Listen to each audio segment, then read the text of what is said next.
नमस्कार, आप देख रहे हैं बहस बिहार की और आपके साथ मैं हूं विवेक। जिहाद का खुलासा, विपक्ष का तमाशा।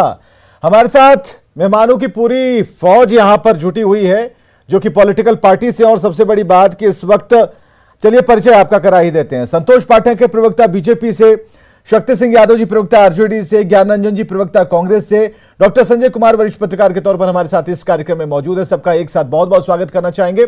एक छोटी सी रिपोर्ट देखना यहां पर जरूरी है, हो क्या रहा है। आतंक के फुलवारी शरीफ मॉडल की जांच जारी है। बिहार पुलिस और केंद्रीय जांच एजेंसियां लगी हुई हैं आतंक के इस मॉड्यूल की तह तक जाने की कोशिशों में। इधर राजनीति चालू है और फुलवारी शरीफ से जो विधायक के पूर्व मंत्री हैं आरजेडी नेता श्याम रजक, उन्होंने कुछ कह दिया है। और वही नहीं कहे, दो को चार बनाकर वाम दलों के नेताओं ने भी कुछ कहा है। माले के नेता ने कहा है, जो कि विधायक भी हैं। पहले एक रिपोर्ट देखते हैं।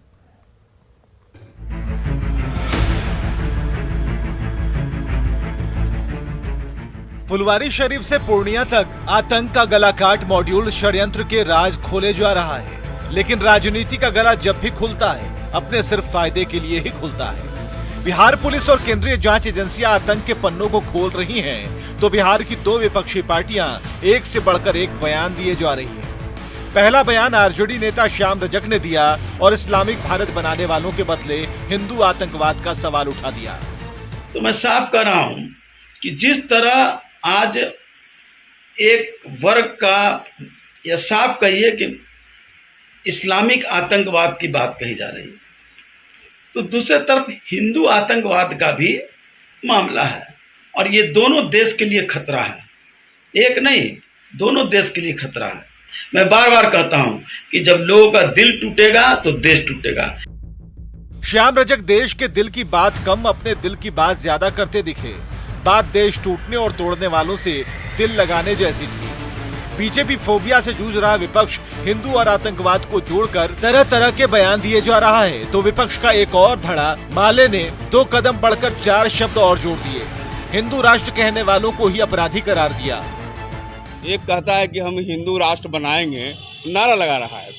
तो हम इस्लामिक राष्ट्र लगाने वाले लोग हैं, क्या वो अपराधी हो जाएंगे?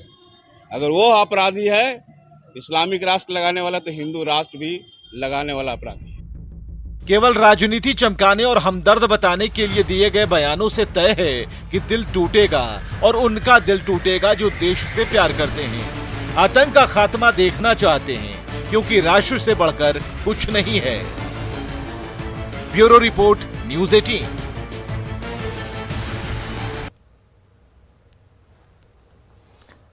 चलिए, कुछ सवाल को हम लाने जा रहे हैं स्क्रीन पर, जरा पढ़ते जाइएगा हमारे साथ, देखते जाइए। ये सवाल अगर जायज लगे तो ठीक है, नहीं अगर जायज लगे तो इसके लिए सोशल मीडिया है, उस पर कमेंट बॉक्स में जाकर कहिएगा कि विवेक जी इसको ऐसे भी लिखा जा सकता था, हम बदलने की कोशिश करेंगे। यह सवाल है कि विपक्ष मामले को दबाने की कोशिश कर रहा है। आपको अगर ऐसा लगता है, जो तमाम दर्शक हमारे साथ जुड़े हुए हैं, हाँ लिख सकते हैं। नहीं लगता है तो कमेंट बॉक्स में जाइए, इसके लिए पूरी फ्रीडम है, आजादी है। किसी खास वर्ग को खुश करने की कोशिश चल रही है कि भाई हम तो आप ही के हैं, वोट बैंक के लिए ऐसे बयान विपक्ष की तरफ से आ रहे हैं। क्या सिर्फ ये राजनीति चल रही है? देश सर्वोपरि नहीं है और ऐसे बयानों से जांच पर असर नहीं पड़ेगा? क्यों भरमाने की कोशिश की जा रही है? क्या इन नेताओं को तथ्यों की जानकारी नहीं है? अगर तथ्यों की जानकारी नहीं है तो भाई ठीक है, आप कहते रहिए और ऐसे बयानों पर बहस चलती रहेगी। और इस मामले में हिंदू आतंकवाद का मुद्दा कहां से आ गया, क्या सोची समझी रणनीति है, कुछ भी हो। और जो हमने कहा कि बीजेपी फोबिया क्यों हो जा रहा है, हमारे साथ शक्ति यादव जी प्रवक्ता आरजेडी हैं, इनसे बेहतर कोई जवाब इसका नहीं देगा। श्याम रजक ने जो कहा उस पर क्या कहना है शक्ति जी? विवेक, कई सवाल आपने अभी अपने प्रस्तावना में रखा है स्क्रीन पे, और कंसर्न क्या है आपने श्याम रजक जी को, जो पार्टी के नेता हैं। हमारी पार्टी की जो राय है, आधिकारिक राय है, स्पष्ट शब्दों में है, हम किसी प्रकार के आतंकवाद का हम पक्षकार नहीं हैं। चाहे वो जिस पक्ष से आतंकवाद को पनाह दिया जाता हो या आतंकवाद को बढ़ाया जाता हो। मैं एक शब्द जरूर कहूंगा यहाँ पे, सत्य यह है कि जो पटना के सीनियर एसपी ने जो बात रखी प्रथम दृष्टया में कि सिमिलर ट्रेनिंग है दो संगठनों का, पीएफआई की चर्चा आपने की, उसके बाद आरएसएस की चर्चा। और ये पहली बार नहीं, इस देश में दो बार आरएसएस पर बैंड लग चुका। नहीं ये तो आजादी मसला के है नहीं, तुरंत बाद मसला ये देश- है कि श्याम सुन रजक ने लीजिए, जो एक कहा सेकंड, कि दिल सेकंड, दुखेगा तो प्लीज सुन लीजिए ना। देश टूटेगा, कैसे टूट जाएगा? सुनिए ना, निवाले पे जब आप टैक्स लगाएंगे तो असर पड़ता है। हम उस दिशा में नहीं जाना चाहते, इसलिए कंसर्न है कि इस देश में बापू के हत्या करने वाले कौन लोग थे, किन संगठनों पर इस देश में बैंड हुआ। PFI का तलवार समर्थन कर रहे हैं बांटोगे, आप? इस पे चर्चा नहीं होगी। क्या तो सुनिए, PFI का मैं समर्थन गलत कर रहे हैं? नहीं, मैंने कहा कि जांच में अगर देशद्रोह से संबंधित कोई मामला आता है या फिर धार्मिक उन्माद से मामला आता है या समाज को बांटने और अभी तक कमजोर क्या करने पता के नहीं चल मामले पाया आता कि है। अभी तक कौन सा मामला आ रहा है? पुलिस कार्रवाई करे, हर छूट है पुलिस को, कानून को ये छूट है। नहीं ठीक है, तो कानून को पुलिस ये पूछने सख्ती थोड़ी पर- जाएगी, हमसे आपसे थोड़ी पूछेगी। हमसे अगर कार्रवाई करने से पहले पूछ रहा हूं, पूछेगी तो बहुत कुछ अनर्थ हो जाएगा ना। विवेक जी देखिए, विवेक जी अगर आप हमको पूरी बात नहीं बोलने दीजिएगा तो फिर आप कहते रहिएगा। आपने कई सवाल एक साथ रखा है, वो हर सवालों का जवाब देना मेरा धर्म है, मेरा एक ही कर्तव्य सवाल है तो विपक्ष पूछा होने सर के हमने, नाते। श्याम रजक ने जो कहा, क्या आप उसे सपोर्ट कर रहे हैं?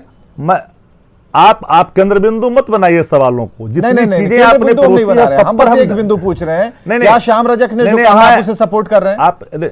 आप ये जिस तरह से आप हमको इंटरप्ट कर रहे हैं, इसी तरह से इंटरप्ट करिएगा सबको। अरे इंटरप्ट तो नहीं, तब तो करेंगे फिर ना आप जब भागेगा, हमसे- तो इंटरप्ट तो करना पड़ेगा शक्ति जी। जहां नहीं, भागिएगा इधर बहकना उधर लाएंगे ना रास्ते पर। नहीं, रास्ता पर मैं हूं। मैं चाहता हूं कि आप भी रास्ते पे आइए, देश के रास्ते पे। बस उसी यह रास्ते मैं पर कहना है। श्याम चाह रहा रजक हूं। ने जो कहा उसे सपोर्ट कर मैं रहे हैं। जी उसी रास्ते पर आप भी आइए। मैं चाहता हूं कि देश के अंदर में किसी प्रकार का उन्माद या देश के कमजोर करने की बात या इंटरनल सिक्योरिटी के लिए थ्रेट के अगर कोई पुख्ता सबूत है तो बैंड होनी चाहिए, कार्रवाइयां होनी चाहिए, किसने रोका? लेकिन अगर आप आरएसएस को छूट दीजिएगा, हर तरह के कृत्य करने की उसको आजादी मिलेगी और उसका महिमा मंडन होगा, और पहले ही कोई सवाल ये खड़ा कर करके जांच को प्रभावित करेगा संतोष पाठक, डिजिटल के माध्यम से ठीक है, कि ये हम समझ रहे हैं, आतंकवादी है। आप हाथ बिना घुमा के जांच के काम पहले करते हैं। चलिए, ये ठीक है। परोसा जाएगा। हाँ ये समझ कैसे गए संभव है? संतोष पाठक जी अब इन्होंने दूसरा कान घुमा के पकड़ा है, तो अब समझिए, सीधा कीजिए अभी साथ को। देखिए विवेक जी, श्याम रजक जी ने जो बात कहा है, मैं उनके संदर्भ से इस पूरे विषय को कहूंगा आपके सामने। श्याम रजक जी भारत के राजनीति के वास्तव में वो शिखंडी हैं। वो अपना स्वरूप बदलते हैं और अपना दल बदलते हैं, अपनी विचारधारा बदलते हैं, अपने तथ्यों को बदलते रहते हैं। इसलिए श्याम रजक कब देश को भी बेच देंगे इसकी कोई गारंटी नहीं है। श्याम रजक जैसे लोगों पर जिस प्रकार की टिप्पणी उन्होंने देश के लिए किया है, राजद भाजपा के लिए कहा है, आरएसएस के लिए कहा है, पहले तो उनको माफी मांगनी चाहिए। आज वास्तव में अगर इस देश में अगर कोई एक तत्व को जोड़ने वाला अगर कोई भी संगठन है तो वो आरएसएस है और भारतीय जनता पार्टी है। ये बात इनको समझनी होगी ना, लेकिन और वो जिस मानने के लिए प्रकार से तैयार कहाँ है? आसन ये तो आपकी जो बात हो गई आसन ना। शक्ति सिंह यादव तो अलग कह रहे हैं ना, शक्ति सिंह यादव तो पहुंचने में नहीं, काफी लेट कर रहे हैं। शक्ति जी आप तो को जो पूछ रहे कहना है हैं, उन्होंने एक ही अपनी सवाल बात की, कही विवेक जी, श्याम मैं रजक अपनी जी बात ने जो कह दूं। कहा, क्या वो पार्टी लाइन है? नहीं, पार्टी लाइन हो चाहे नहीं हो, उनके मन में तो वो बात है ही ना विवेक जी। जो मन में बात है वो जवाब पर आ गई, यही बात है। श्याम रजक क्या पूरी जो सेकुलर फॉर्मेशन है भारत में, उनका बोलने का तरीका आप सोच लीजिए। राहुल गांधी जी अभी गए थे लंदन के यूनिवर्सिटी में व्याख्यान देने, उन्होंने क्या कहा वहां पर? आप जो हमने सवाल किया, क्या अगर आप सहमत है तो ठीक है ना, आरजेडी से आप पूछें, आप आरजेडी से सवाल पूछें कि भाई आपके मन में इतनी भड़ास हमारे लिए